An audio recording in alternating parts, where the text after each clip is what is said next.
Selamat datang di channel Novel Official. Sebelum kalian mendengarkan novel Pesona Pujaan Hati, jangan lupa like, share, and subscribe. Kalau tidak ku sentil jantung kalian. Hehehehe.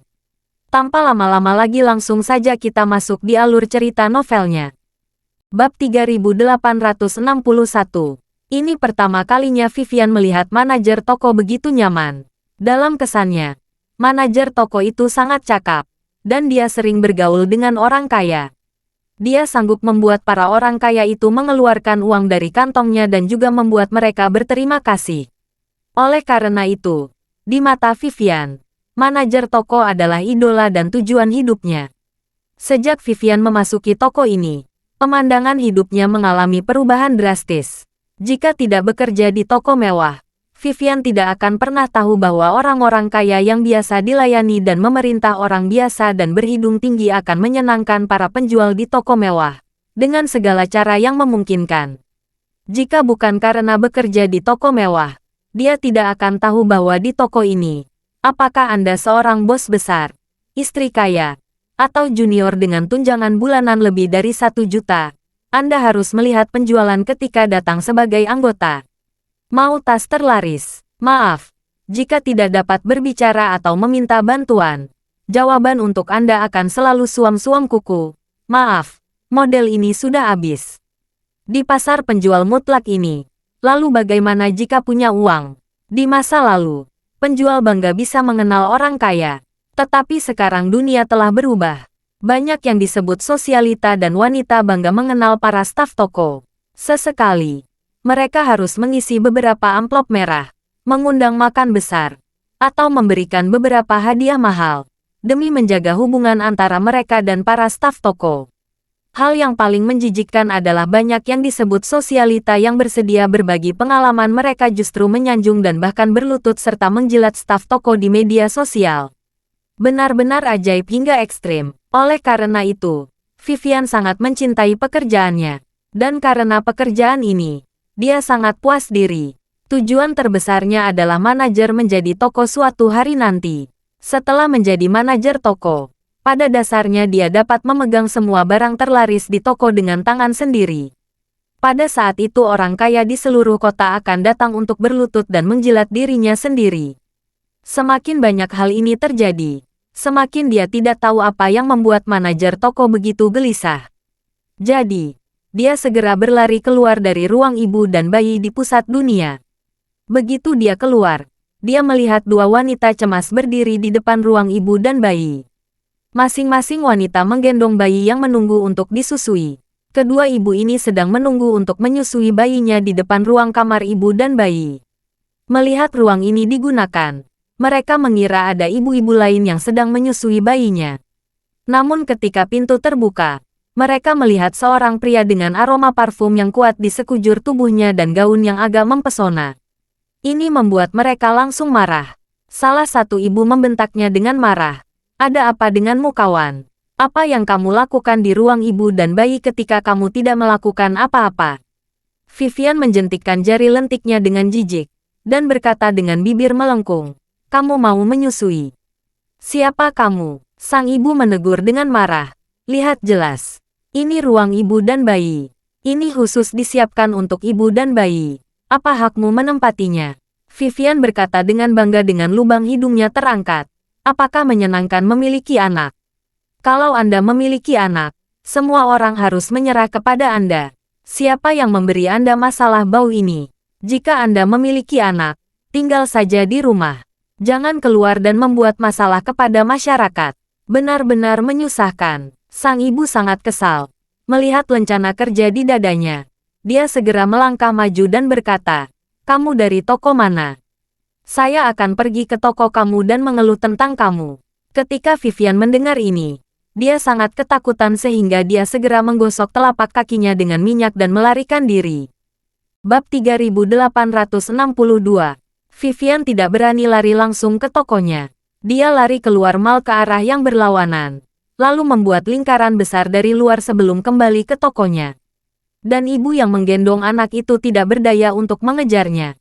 Dia hanya bisa membiarkannya kabur. Kembali ke toko, Vivian kehabisan napas. Sebelum bisa mengatur napas, dia melihat semua rekannya menangis. Seolah-olah mereka telah kehilangan $1 juta.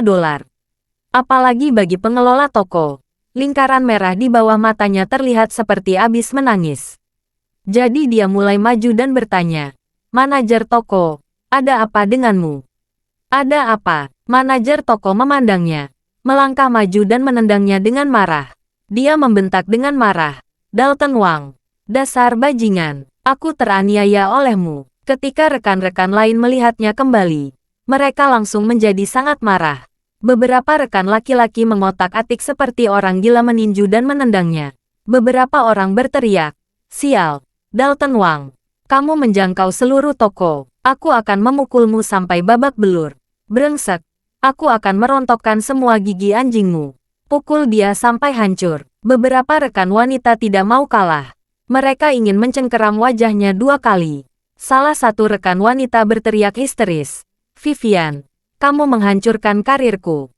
Aku akan menghajarmu." Dalton Wang adalah nama asli Vivian. Jangan lihat tokonya. Setiap orang punya nama kecil Inggrisnya sendiri. Spesialis Tommy, Helen, dan Elizabeth. Ada 5 atau 6 orang yang namanya bergaya asing. Tapi nama dia kartu identitas mereka adalah Li Juan, Jiang Wo, dan Sue Qin. Kekayaan dan kehormatan terlalu banyak untuk dihitung. Pada saat ini, Dalton terpana oleh pukulan dan tendangan dari teman-temannya. Dia menutupi kepalanya dan berputar guling di lantai sambil berteriak, "Ya Tuhan, tolong aku. Mengapa kalian memukuliku? Apakah aku merekrutmu atau membuat kalian jelek?" Wakil manajer toko membungkuk, meraih kerahnya, dan memukulnya di pintu depan, menyebabkan darah dari lubang hidungnya yang kering mengalir, dan mengutuk, "Kamu punya nyali untuk bertanya? Markas Prancis baru saja mengirim email. Karena kamu menyebarkan meningkatkan kuota pembelian barang tambahan. Markas Prancis memberi tahu seluruh grup tentang toko kita dan nama asli kita semua. Markas memecat kami dengan alasan kami tidak memiliki etika profesional dan menyentuh garis merah grup. Dan bahkan toko ini harus segera ditutup. Toko itu akan resmi ditutup setelah grup mengirim seseorang untuk mencatat barang dan memeriksa rekening. Separuh dari merek mewah dunia ada di tangan grup ini. Dan kita diberitahu bahwa tidak akan ada satupun toko mewah yang akan mempekerjakan kita lagi. Kamu membunuh kami semua." Dalton benar-benar terpana. Dia sama sekali tidak peduli dengan rasa sakitnya. Dia berkata, "Manajer toko, saya tidak bersalah. Saya tidak meminta membeli begitu banyak pesanan. Dia sendiri yang membeli banyak." Manajer toko meninju wajahnya dengan keras lagi, dan mengumpat, "Kamu sangat keras kepala. Kamu adalah orang yang sangat buta. Tas itu tidak pernah didistribusikan di toko kita lebih dari 300.000 yuan. Kamu, jika ini agak rumit, mengapa tidak menjelaskannya kepada tamu bahwa dia hanya perlu mengeluarkan 300.000 yuan?" Aku, Dalton tertegun sejenak, dan dia ragu sejenak sebelum berkata, Aku hanya berpikir aku bisa menghasilkan lebih banyak uang, dan ini adalah keinginannya sendiri. Dan aku tidak menginginkan orang itu." Berbicara tentang ini, dia teringat mobil Porsche-nya. Dia buru-buru bertanya dengan gugup, "Ngomong-ngomong, manajer toko, grup memecat kita. Bagaimana dengan komisi saya bulan ini? Kita akan melalui formalitas pengunduran diri. Bulan depan kita akan mendapat bonus bersamaan dengan gaji bulan ini." Bab 3863. Manajer toko tidak mengira Dalton melontarkan kalimat seperti itu.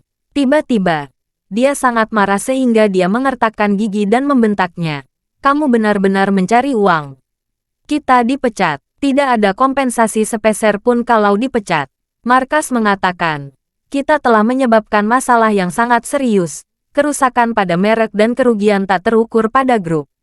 Kita tidak berhak menuntut mereka. Mungkin kita akan kehilangan uang untuk grup." Dalton kaget bagai tersambar petir. Matanya menjadi gelap dan dia hampir pingsan. Berkat seorang rekan wanita yang menuangkan segelas air es langsung ke wajahnya, dia tiba-tiba terbangun lagi. Pada saat ini, dia menangis dengan keras. Bagaimana bisa begitu? Kalau komisi tidak dibayarkan, apa yang akan saya dapatkan untuk mengambil mobil bulan depan? Saya baru saja membayar deposit 100.000 yuan. Kalau tidak melunasi dan tidak mengambil mobil bulan depan, 100.000 yuan uang muka saya akan hangus. Saya menabung begitu lama untuk menghemat 100.000 yuan ini. Itu semua uang hasil jerih payah saya. Saat ini kamu masih memikirkan mobil itu.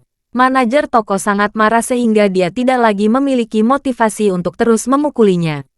Dia mendorongnya kembali ke lantai dan berkata dengan dingin, "Dalton, kamu benar-benar tidak ada obatnya. Besok grup akan mengirim seseorang untuk menangani prosedur pemecatan kita semua.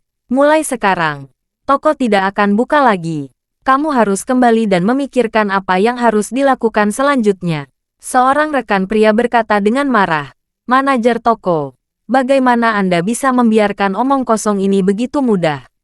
Manajer toko menghela napas, menunjuk Dalton, yang wajahnya berlumuran darah, dan bertanya kepada pria itu, "Dia sudah sangat jahat, apa gunanya membunuhnya?" "Membunuhnya, grup tidak akan menyerah pada kita. Kita akan terkena hukuman. Kita tidak lebih dari meninggalkan toko dengan satu kaki dan masuk penjara dengan kaki lainnya." Semua orang langsung terdiam. Mereka sangat membenci Dalton Wang. Tetapi seperti yang dikatakan manajer toko, bahkan jika mereka memukuli Dalton sampai mati, apa gunanya? Memikirkan hal ini, semua orang tiba-tiba merasa seperti bola kempes, dengan kepala tertunduk dan wajah penuh kesakitan. Manajer toko menghela napas saat ini, dan berkata, "Oke, semuanya, pulang dulu. Setelah orang yang dikirim oleh grup tiba besok, saya akan memberitahu semua orang untuk datang dan melalui formalitas." Beberapa salesman wanita pergi sambil menangis. Meskipun penjual laki-laki sedikit kesal, mereka semua pergi satu persatu. Dalton duduk tersungkur di lantai dengan darah di seluruh wajahnya. Dia masih memikirkan komisinya dan Porsche 718 miliknya. Sebuah pikiran tiba-tiba terlintas di benaknya. Dia segera mengeluarkan ponselnya dan menelepon temannya yang bekerja di dealer mobil. Begitu telepon tersambung, dia langsung bertanya kepada pihak lain, "Biff, saya tidak menginginkan mobil itu lagi. Bisakah Anda mengembalikan 100.000 yuan kepada saya?" Ketika pihak lain mendengar ini, dia langsung berkata, "Apakah kamu membujuk saya? Saya sudah mengirim mobil ke gudang untuk disegel. Saya akan menunggu kamu mengambilnya bulan depan. Sekarang kamu memberitahu saya bahwa kamu tidak menginginkannya lagi. Kamu bercanda." "Tidak," Dalton berkata dengan tergesa-gesa. "Biff, ceritanya panjang. Ada yang salah dengan komisi bulan depan. Kalau saya tidak melakukannya dengan benar, saya tidak akan bisa mendapatkan uang. Kalau saya tidak bisa mendapatkan uang, bagaimana saya bisa mengambil mobilnya?" Bab 3864. Sial. Pihak lain mengutuk dan berseru, "Bukankah kamu sudah bersumpah tidak akan ada masalah?" Dalton berkata tanpa daya, "Saya juga tidak menyangka ini akan terjadi. Sekarang uangnya sudah terlepas dari tangan saya. Saya mohon kamu membantu saya mengembalikan mobil ini." Pihak lain mendecakkan bibirnya dan berkata, "Dalton, bukan karena temanmu ini tidak mau membantumu. Tapi temanmu ini benar-benar tidak berdaya." Pihak lain berkata lagi, "Kamu sudah transfer uang ke rekening dealer mobil kami. Dan kamu sudah menandatangani kontrak video. Saya meneruskan videomu ke bos. Bos kami menggabungkan catatan transfer kamu, bahwa kamu setuju mengizinkan saya menyerahkan mobil ini kepadamu. Kalau kamu ingin membatalkan pembelian mobil sekarang, itu akan dianggap sebagai pelanggaran kontrak. Karena kamu melanggar kontrak sesuai dengan perjanjian, uang 100.000 yuan milikmu akan sia-sia." Ketika Dalton mendengar ini, dia langsung menangis. Dia tercekik dengan air mata dan berkata, "Biff, kamu harus membantuku. Aku tidak hanya kehilangan komisi 300.000, aku bahkan kehilangan pekerjaan. Makan pun akan menjadi masalahku di masa depan. Dan satu-satunya tabungan yang kumiliki adalah semua yang ditransfer ke dealer mobil sebagai uang muka. Kalau uang itu tidak dikembalikan, saya tidak punya uang lagi." Pihak lain berkata dengan malu, "Saya dapat memahami situasi yang kamu katana. Tapi saya benar-benar tidak dapat membantu. Sebelum kamu membelinya, saya sudah bertanya berulang kali, apakah kamu yakin kamu memiliki uang di tanganmu? Itu karena saya khawatir kamu akan memiliki situasi seperti sekarang. Dan sekarang bukan waktu yang tepat. Belum 1 jam kamu memutuskan kontrak. Dalton meratap. Biff, tolong bantu saya dan mohon pada bos kamu. Mohon mempertimbangkan saya karena begitu menyedihkan. Dan kembalikan 100.000 yuan saya tidak menunda terlalu lama.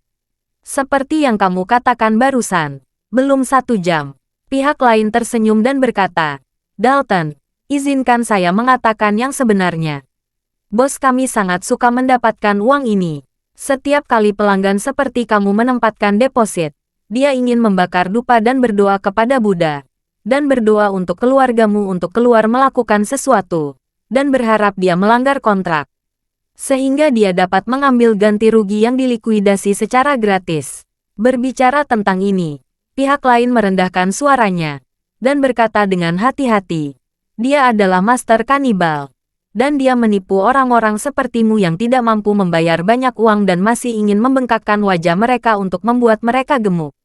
Bertemu denganmu sama saja dengan bertemu dengan dewa kekayaan. Bagaimana aku bisa mengangkatmu tinggi-tinggi? Dalton merasa seolah-olah dia telah jatuh ke gudang es. Dia bertanya dengan hati yang hancur. Lalu apa yang harus saya lakukan? Biff, beri saya masukan. Saya benar-benar putus asa sekarang. Pihak lain ragu-ragu sejenak, dan berkata, Dalton, mengapa kamu tidak mencari cara untuk mengumpulkan uang dan mencoba mengambil mobil sebelum akhir bulan?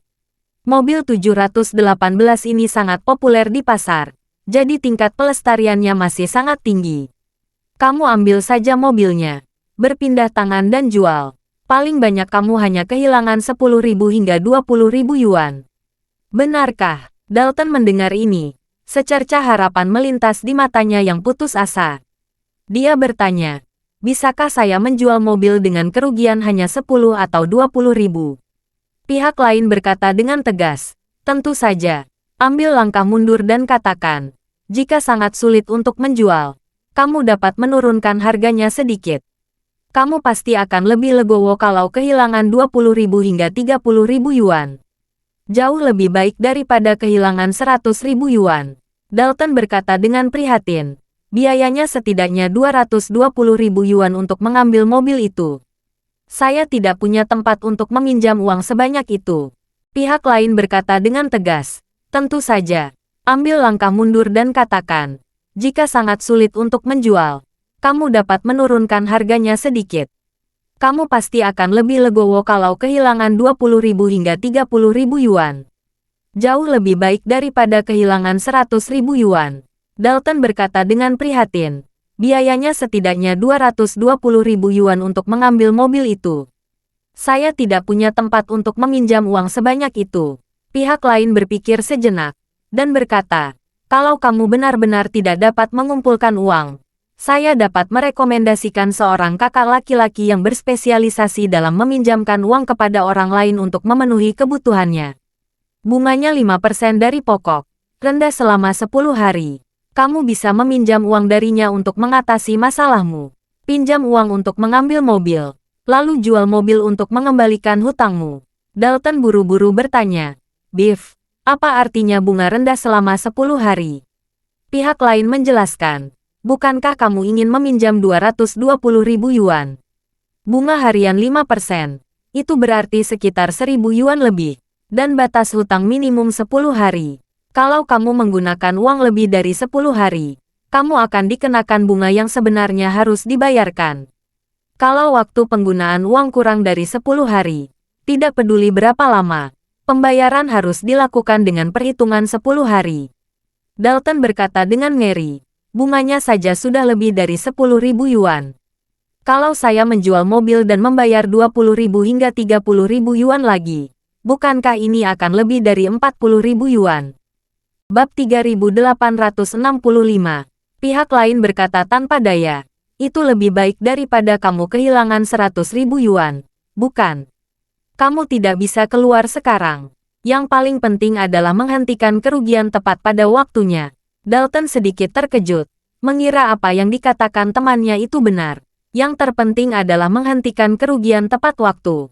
Memikirkan hal ini, dia dengan cepat berkata, Biff, Tolong bantu saya menghubungi kakak itu hari ini.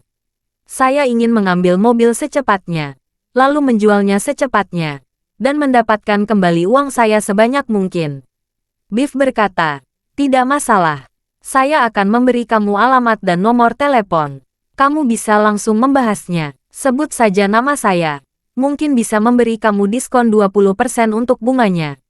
Dalton berkata dengan penuh terima kasih. Terima kasih banyak, Biff. Sama-sama. Pihak lain buru-buru berkata, kita semua saudara. Saya harus membantu kamu. Saya telah mengirimkan informasi dan alamat di WeChat. Cepatlah dan ambil mobilnya segera. Saya akan mengirim seseorang kawan untuk membantu kamu lebih cepat. Kamu bisa ikut dengannya dan segera menguangkan ponsel. Oke, Dalton berkata. Kalau begitu aku akan segera pergi ke sana. Dalton menutup telepon. Bangkit dari lantai dengan susah payah. Dia tidak repot-repot menyapa manajer toko. Memindahkan keluar dari mall. Sebuah mobil datang. Dan mereka mengirimkan ke alamat yang dikirimkan Biff kepadanya.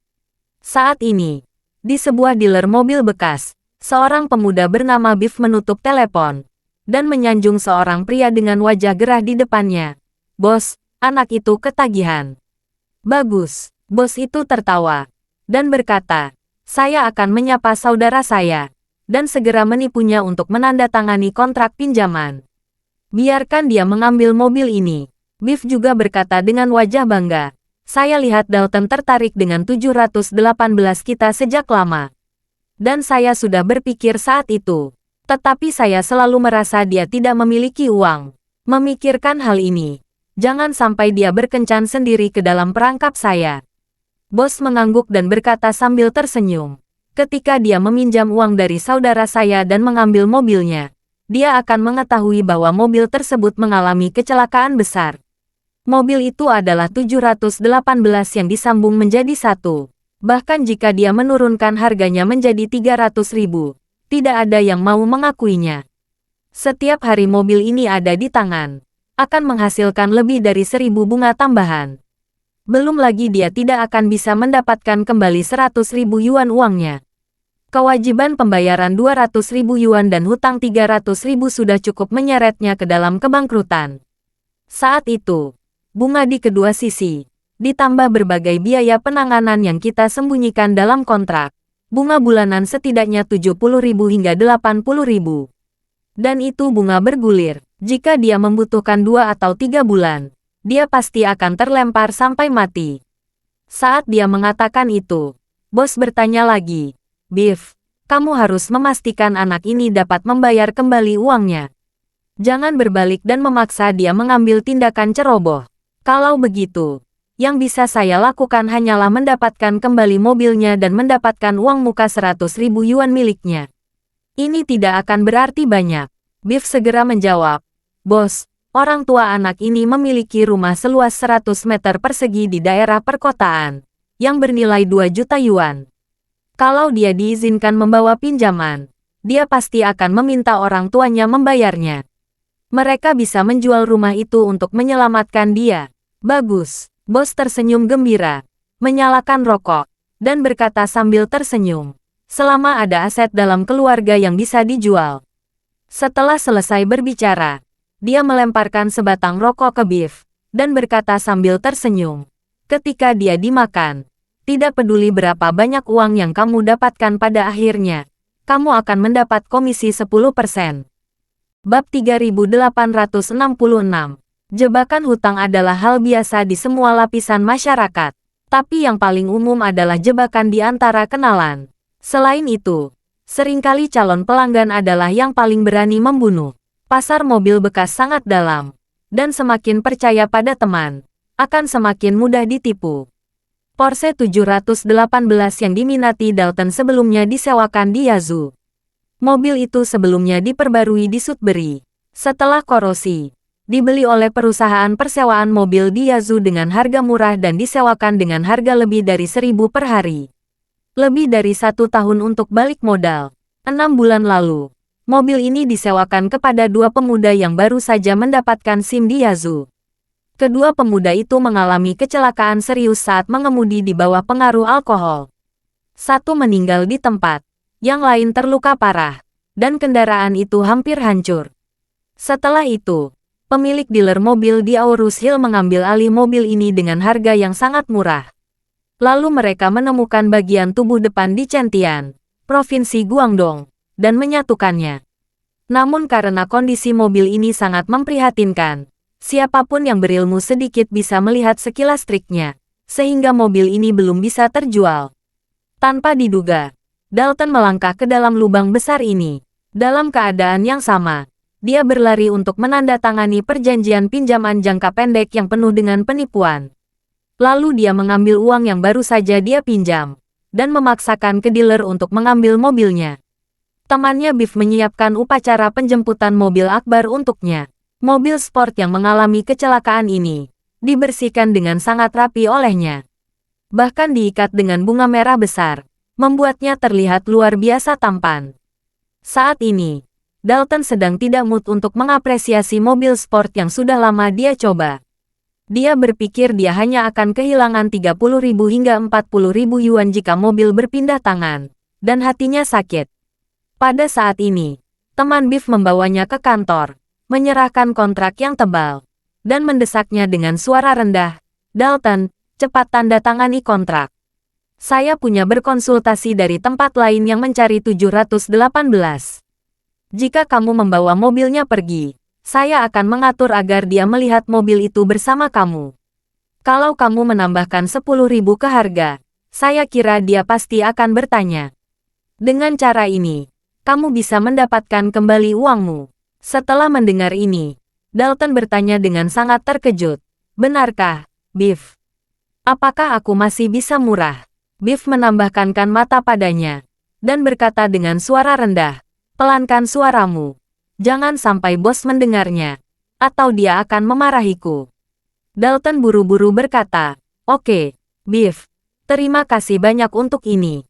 Kenapa kamu sopan kepadaku?" Biff langsung membalik kontrak ke halaman terakhir. Dia menunjuk ke tanda tangan dan berkata kepadanya, "Cepat tanda tangani. Aku akan mengantarmu untuk mengambil mobil setelah tanda tangan." Bagus. 10 menit kemudian, Dalton akhirnya menyebutkan Porsche 718 yang dia pikirkan. Biff mengadakan upacara penjemputan mobil besar untuknya, dan marketing sel yang cantik memberikan karangan bunga. Setelah itu, Biff mengaku kepadanya, "Dalton, kamu bawa pergi dulu mobilnya. Saya akan menghubungi rekan itu dari luar kota nanti dan meminta melihat mobil bersamamu." Dalton segera membersihkan awan dan kabut untuk melihat langit biru. Dia sangat bersemangat sehingga dia seperti lupa baru saja kehilangan pekerjaan. Setelah itu, pikirnya, dia bisa membayar hutangnya selama 10 hari sekaligus. Jika dia bisa menjual mobil itu segera setelah dia mengambil, itu tidak akan menimbulkan kerugian yang nyata. Jadi, dia berkata kepada Biff, "Biff, bisakah kamu meminta temanmu dari luar kota datang untuk melihat mobilnya 1 atau 2 hari ke depan? Aku baru saja mendapatkan mobil ini. Ini membuatku merasa langka dan hangat." Biff tersenyum dan berkata, "Oke, tidak masalah. Tidak ada sumber mobil serupa di pasaran baru-baru ini. Dia pasti bersedia menunggu 2 hari lagi. Kamu bisa mengendarai mobil ini untuk penggunaan praktis. Saya akan setuju di sini." Bab 3867. Bagus. Dalton menangkupkan tangannya dengan penuh rasa terima kasih. Lalu dia berkata dengan penuh semangat, "Kalau begitu aku akan membawa mobil ini terlebih dahulu. Dan menghubungiku dalam 2 hari. Setelah mobil keluar, aku akan mentraktirmu makan besar." Biff mengulurkan tangan dan berkata dengan serius, "Kamu tidak perlu mengundangku makan malam. Itu tidak mudah untukmu." 5 menit kemudian, Dalton meninggalkan dealer dengan Porsche 718 yang diimpikannya dengan penuh rasa terima kasih kepada temannya. Saat ini, dia masih belum tahu mimpi buruk yang menantinya di masa depan mobil ini. Terlebih lagi, dia tidak tahu bahwa dia akan kehilangan 100.000 yuan, juga akan dibebani dengan riba. Pada akhirnya, dia hanya bisa mengandalkan orang tuanya untuk menjual rumah agar terbebas dari hutang. Pada saat yang sama, Kathleen, yang tinggal di Aurus Hill International Hotel, baru saja mengantar Claire bersama Kelly West. Setelah ketiga wanita itu makan siang bersama, Mereka membungkuk di kamar Kathleen sepanjang sore, sampai hari gelap, dan Claire pergi dengan kepuasan yang lebih dari cukup. Setelah melihat Claire naik taksi, Kelly West bertanya kepadanya pada Kathleen, "Nona Fox, saya memberi Claire tempat untuk kelas master demi Anda. Dia tidak bodoh. Dia seharusnya bisa melihat hubungan ini. Mengapa dia hanya menyiapkan hadiah untukku, bukan untuk kamu?" Kathleen berkata dengan senyum di wajahnya. "Untungnya, dia tidak menyiapkannya untukku.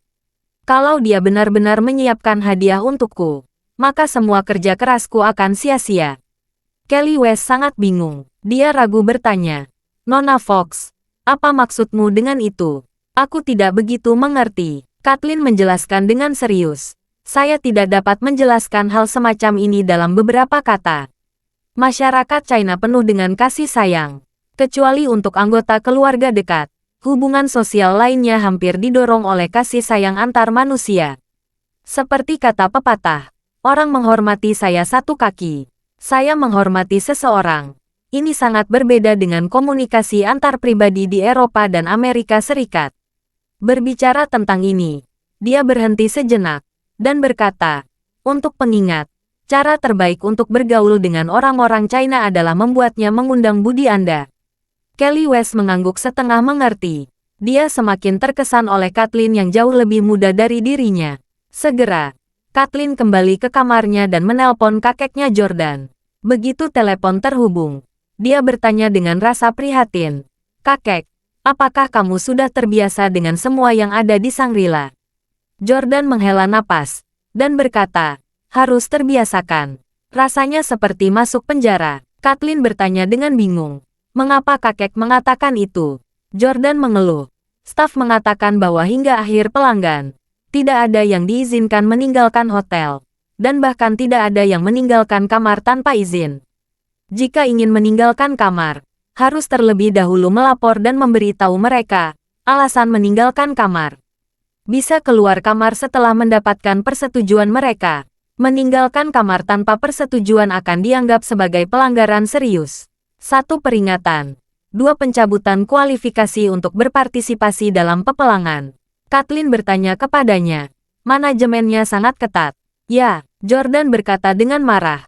"Makanan dan minuman dikirim langsung ke kamar oleh staf layanan. Dan pengantar makanan juga sangat peduli dengan pakaian yang saya kenakan. Saya harus mengenakan pakaian yang mereka sediakan. Kalau tidak, akan dianggap melanggar disiplin. Saya ingin berjalan-jalan ke bawah setelah makan malam, tetapi mereka tidak mengizinkannya. Mengatakan bahwa bukanlah hal yang penting. Mereka tidak menyetujuinya." Kathleen menghela napas tak berdaya dan menghibur. "Kakek, namun ini juga adalah pasar penjual. Ada begitu banyak orang sepertimu, jadi kamu tidak perlu terlalu khawatir."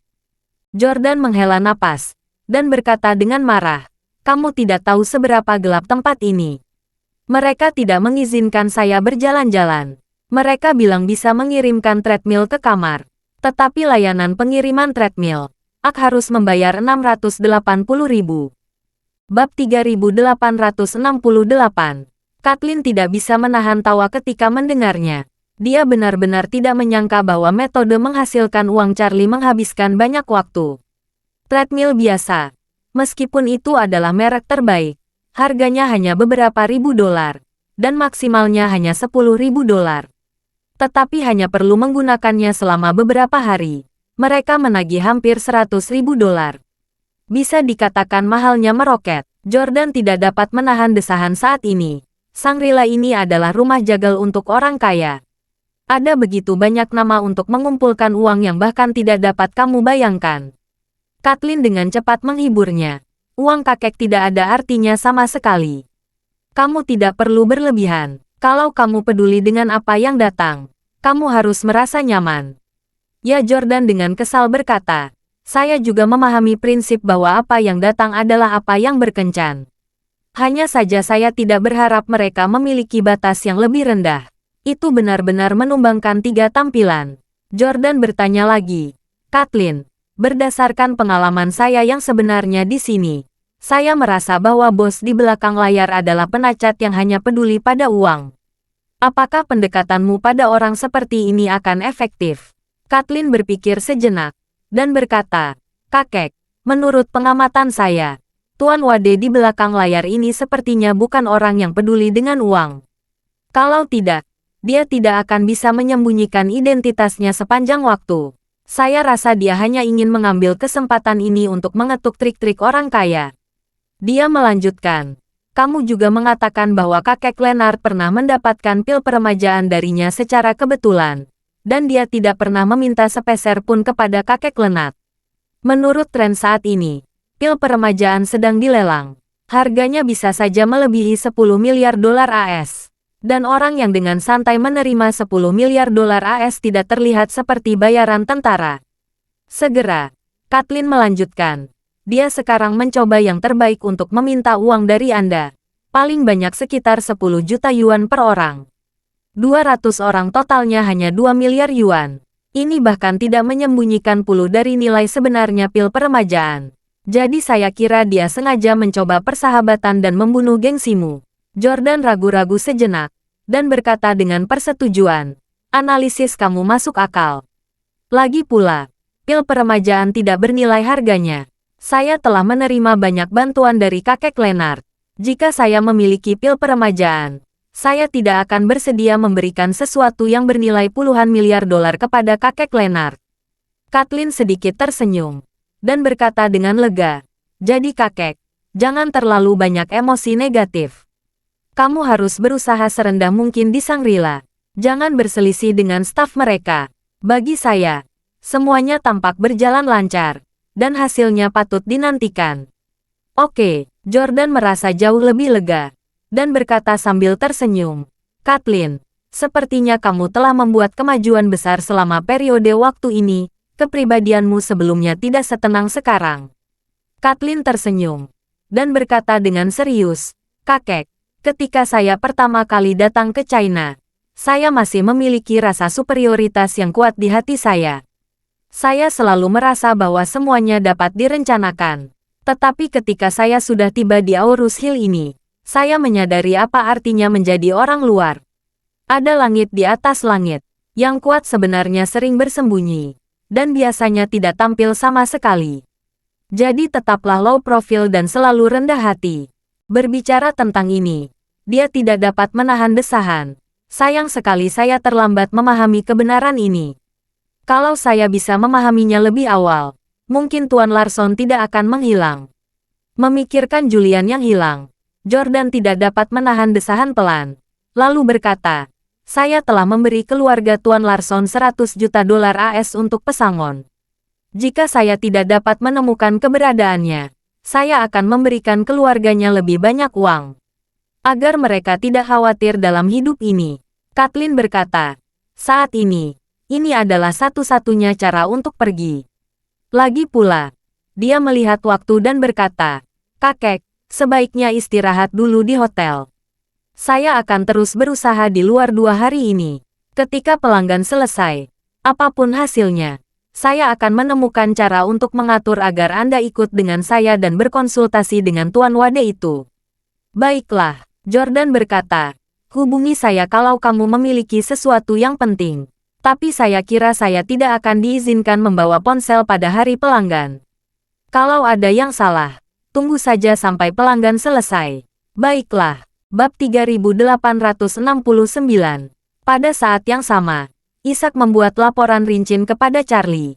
Dia melaporkan, "Tuan, semua pelamar yang berpartisipasi dalam pelanggan sejauh ini, semuanya telah hadir di Shangri-La. Dan 20 cadangan di peringkat 201 hingga 220 akan tiba besok di Aurus Hill." Charlie mengangguk sedikit, dan memberi instruksi. Kandidat ini tidak boleh mengenakan biaya untuk penginapan mereka lagi. Ada kemungkinan besar mereka harus menunggu. Dan saya khawatir mereka bahkan tidak bisa memasuki lokasi. "Baik Tuan," Isaac menjawab. Dan buru-buru bertanya lagi, "Tuan, apakah Anda ingin mereka melakukan perjalanan ini tanpa biaya? Banyak orang datang dari luar negeri, dan cukup sulit untuk melakukan perjalanan jauh ke sini." Charlie berpikir sejenak, lalu berkata, "Yah, jika mereka tidak memiliki kesempatan menggantikan orang lain pada akhirnya, Kita akan mengatur agar mereka bisa menonton dengan melalui pemeriksaan keamanan pada hari pelanggan. Tetapi mereka hanya bisa menonton, tidak bisa mengikuti pelanggan. Mereka juga bisa berkesempatan melihat efek pil peremajaan. Semua orang ini datang untuk ini. Karena kedatangan orang-orang kaya ini, Charlie semakin menantikan pelanggan ini. Dia masih belum tahu harga seperti apa yang bisa diambil pil peremajaan setelah serangkaian hype seperti itu. Tapi ada satu hal yang sangat dia ketahui. Selama orang-orang kaya itu melihat langsung efek pil peremajaan di peletangan, mereka akan meledak dengan semangat untuk pil peremajaan yang 10.000 kali lebih kuat dari sekarang. Karena selama ini sebagian besar orang kaya top yang mengikuti lelang baru mendengar tentang efek dari pil peremajaan. Mereka belum sempat menyaksikan keajaiban dari pil peremajaan. Banyak orang yang tahu bahwa aset mereka mungkin paling bawah di antara 200 orang. Tetapi mereka masih menajamkan kepala dan ingin berpartisipasi dalam pelanggan. Karena mereka ingin melihat dengan mata kepala sendiri betapa menakjubkannya pil tersebut. Oleh karena itu, peletangan ini pasti akan menggemparkan seluruh masyarakat kelas atas. Dan setelah peletangan selesai, pil peremajaan akan menjadi barang yang paling berharga dan dicari di seluruh masyarakat kelas atas. Saat itu, Charlie akan dapat memaksimalkan nilai pil peremajaan di tangannya. Pil peremajaan di tangan sudah cukup untuk membawa keluarga Wade membayangkan lebih dekat ke puncak dunia. Pada saat ini, Isaac juga merasa bahwa solusi Charlie sangat manusiawi. Dia berkata, kalau begitu saya akan meminta orang untuk mengatur 20 kursi di baris terakhir, dan kemudian mengumpulkan mereka di sana untuk menunggu. Bagus, Charlie mengangguk ringan, dan bertanya, apakah lelaki tua itu sudah tiba di Aurus Hill? Isaac tahu bahwa lelaki tua yang Charlie maksudkan pasti kakeknya, Yeremia. Isaac menawab, orang tua itu sudah tiba. Saya sudah mengatur agar dia tinggal di gedung administrasi, tapi di lantai terpisah dari 2 lantai lainnya tempat tamu-tamu terhormat lainnya. Charlie bertanya kepadanya, Tuan Leonard dan mantan Ratu Eropa Utara juga sudah ada di sini. Isaac mengangguk dan berkata, ya, Tuan Muda, mereka semua sudah ada di sini. Charlie berkata dengan cepat, hubungi kamar Tuan Leonard dan tanyakan apakah nyaman baginya kalau saya pergi berkunjung. Bab 3870. Setelah Leonard tiba di gedung administrasi, dia menunggu Charlie menghubunginya. Ketika dia datang ke Aurus Hill kali ini, dia menyadari dirinya tidak memiliki kekuatan finansial untuk bersaing dengan orang-orang kaya top ini. Satu-satunya tujuan datang ke Aurus Hill kali ini adalah untuk bertemu Charlie. Oleh karena itu, ketika Isaac menghubunginya, dia berkata tanpa ragu, tolong beritahu Tuan Muda Wade bahwa saya akan menunggunya kapan saja. Ketika Charlie mendengarnya, dia meminta Isaac untuk mengantarnya ke gedung administrasi tanpa tertunda. Mereka langsung datang ke kamar Chandler Leonard. Begitu mereka bertemu, Charlie dengan hormat berkata, Tuan Leonard, kita bertemu lagi. Chandler Leonard buru-buru mengatupkan kedua tangannya, membungkuk pada saat yang sama, dan berkata dengan hormat, Tuan Wade, apa kabarnya? Charlie buru-buru mengulurkan tangannya untuk membantu, dan berkata, Tuan Leonard terlalu sopan. Bagaimana saya bisa menerima penghormatan Anda? Chandler Leonard berkata dengan wajah lurus. Tuan Wade, takdir Anda di atas takdir saya. Dan Anda sangat baik kepada saya. Wajar bagi saya untuk memberi hormat. Dia berkata kepada Charlie. Tuan Wade, silakan masuk dan kita tiba-tiba. Charlie mengangguk. Lalu menoleh ke Isaac dan berkata, Isaac, aku akan berkumpul dengan Tuan Leonard. Kamu bisa kembali, Isaac berkata dengan hormat. Baik, Tuan Muda. Setelah selesai berbicara, Isaac berkata kepada Chandler Leonard, Tuan Leonard, Junior pergi dulu. Chandler Leonard menangkupkan tangannya ke transmisi. Tuan Cameron, berjalan perlahan. Setelah Isaac pergi, Charlie mengikuti Chandler Leonard ke dalam kamarnya. Ini adalah suite mewah eksekutif dengan luas lebih dari 200 meter persegi. Ruang tamu sendiri menempati hampir 100 meter persegi. Saat ini di atas meja di ruang tamu sudah ada satu T-set pasir ungu. Selain itu juga ada pembakar dupa perunggu. Chandler Leonard meminta Charlie duduk di sofa, dan sambil merebus udara untuk membuat teh, Dia mengeluarkan sepotong kayu seukuran telapak tangan. Dia menggunakan pisau perak halus untuk mengikis sedikit bubuk dari potongan kayu tersebut. Kemudian, dia mengeluarkan satu set alat tembaga yang sangat bagus. Dan pertama-tama menggunakan alat tersebut untuk meratakan dan memadatkan abu dupa di pembakar dupa. Lalu menuangkan bubuk yang dikikis dari kayu ke atas abu dupa, dan menekannya menjadi bentuk bunga teratai dengan alatnya. Charlie mengenali alat yang dia gunakan, yang merupakan dupa segel yang terkenal. Kebanyakan orang yang suka membakar dupa membeli langsung dupa atau batang makanan.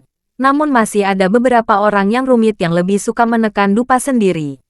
Sebagian besar bahan yang digunakan untuk menekan dupa segel adalah sisa kayu gaharu atau kayu cendana Laoshan, yang dapat dianggap sebagai pemanfaatan limbah, dan biayanya tidak terlalu mahal. Tapi yang digunakan Chandler Leonard adalah bagian kayu gaharu yang besar, yang mengejutkan Charlie. Karena harga kayu gaharu ukuran besar sangat mahal di pasaran. Jika dihitung dengan berat maka harganya jauh lebih mahal dari emas. Jika sepotong kayu gaharu tersebut diukir menjadi gambar Buddha seperti Buddha, Bodhisattva, atau Taraf, itu bisa dijual setidaknya ratusan ribu. Terima kasih sudah mendengarkan cerita novel Pesona Pujaan Hati. Sampai jumpa di novel selanjutnya.